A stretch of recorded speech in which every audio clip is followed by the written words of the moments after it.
10 तक गिनूंगा। राम लिखते ही, पढ़ते ही, सुनते ही, देखते ही या दिखते ही मन में जो पहला विचार आता है उसे बांध कर रखिए। पूछूंगा 1 2 3 4 5 6 7 8 9 9 9। हाथ काट कर रख दूंगा ये नाम समझ आ जाए तो। कितनी दिक्कत होगी पता है राम समझ आ जाए तो। भाई राम राम तो कह लोगे पर राम सा दुख भी सहना होगा। पहली चुनौती ये होगी कि मर्यादा में रहना होगा। और मर्यादा में रहना मतलब कुछ खास नहीं कर जाना है, बस त्याग को गले लगाना है और अहंकार जलाना है। अब अपने राम लला के खातिर इतना ना कर पाओगे और शबरी का जूठा खाओगे तो पुरुषोत्तम कहलाओगे। काम क्रोध के भीतर रहकर तुमको शीतल बनना होगा। बुद्ध भी जिसकी इच्छाओं में बैठे वैसा पीपल बनना होगा ये सब कुछ, और वो भी शून्य में रहकर प्यारे। तब ही तुमको पता चलेगा कि कितने अद्भुत राम हमारे।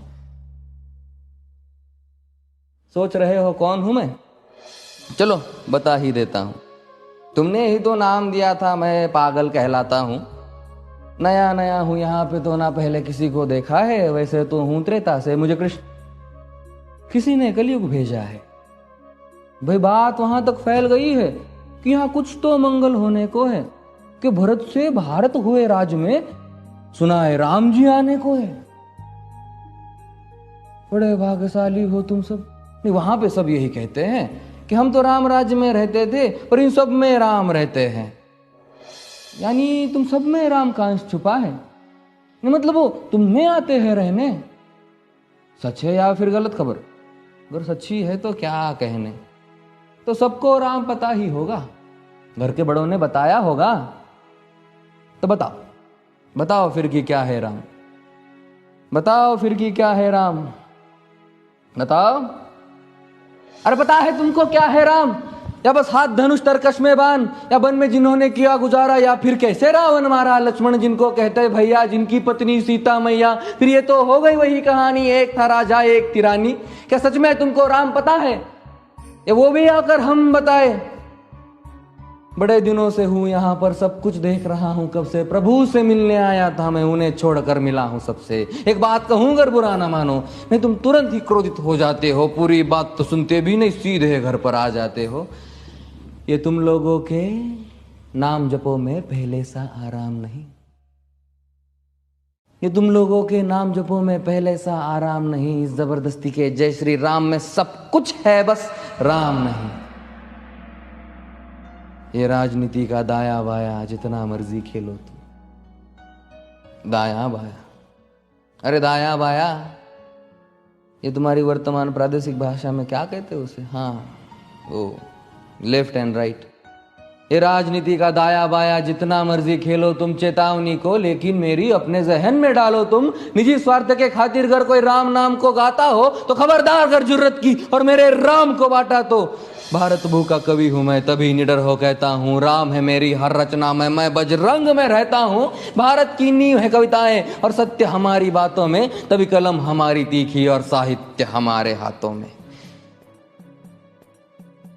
तो सोच समझ कर राम कहो तुम। ये बस आतिश का नारा नहीं, जब तक राम हृदय में नहीं तुमने राम पुकारा नहीं। राम कृष्ण की प्रतिभा पर पहले भी खड़े सवाल हुए। ये लंका और ये कुरुक्षेत्र यूं ही नहीं थे लाल हुए। अरे प्रसन्न हंसना भी है और पल पल रोना भी है राम। सब कुछ पाना भी है और सब पाकर खोना भी है राम। ब्रह्मा जी के कुल से होकर जो जंगल में सोए हो, जो अपनी जीत का हर्ष छोड़ रावण की मौत पे रोए हो। शिव जी जिनकी सेवा खातिर मारुत रूप में आ जाए। शेष नाग खुद लक्ष्मण बनकर जिनके रक्षक हो जाए। और तुम लोभ क्रोध अहंकार छल कपट सीने से लगा कर सो जाओगे तो कैसे भक्त बनोगे उनके, कैसे राम समझ पाओगे? अघोर क्या है पता नहीं और शिव जी का वरदान चाहिए। ब्रह्मचर्य का इल्म नहीं, इन्हें भक्त स्वरूप हनुमान चाहिए। भगवा क्या है पता, लहराना सबको होता है पर भगवा क्या है वो जाने जो भगवा ओढ़ के सोता है। राम से मिलना, राम से मिलना, राम से मिलना है ना तुमको? निश्चित मंदिर जाना होगा पर उससे पहले भीतर जा संग अपने राम को लाना होगा। जय सिया राम। और हाँ, अवधपुरी का उत्सव है, कोई कसर नहीं, सब खूब मनाना। मेरे प्रभु है आने वाले, रथ को उनके खूब सजाना। वो द्वापर में कोई राह तक है, मुझे उनको लेने जाना है। चलिए तो फिर मिलते हैं, हमें भी अयोध्या आना है। जय सिया राम। फिर से